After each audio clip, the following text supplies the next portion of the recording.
Silent Book Club Chaos.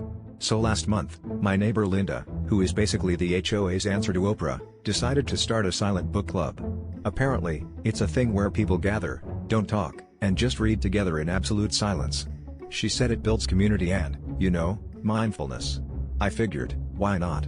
Free snacks, and I can pretend to read The Great Gatsby for the fourth time without anyone judging my page skimming technique. The first meeting was a little weird, but manageable.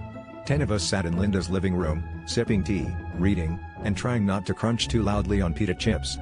But by week 2, things started to get odd. Linda, who's never been good at subtlety, began acting out dramatic gestures while reading.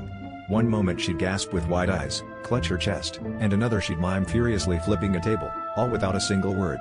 Soon, other people joined in. Dave pantomimed sword fights during his sci-fi novel, and Carol started sobbing quietly into her scarf during a Nicholas Sparks scene. The room looked less like a book club and more like a rehearsal for a mime flash mob. By week 3, none of us were actually reading. We were too busy watching each other's silent performances, trying to decode if Linda was acting out a murder mystery plot or just choking on a Cheez-It. The silent part had morphed into a full-blown, unspoken competition for the most dramatic interpretation. I caught myself practicing jazz hands at home, in case my book had a surprise musical number. Eventually, Linda stood up, mimed slamming her book shut, and drew an invisible line in the carpet.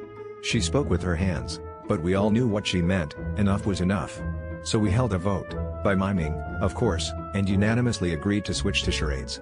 Now, at least when Dave pretends to be Captain Underpants, we know it's on purpose. Turns out, we just weren't ready to turn the page on our love of drama.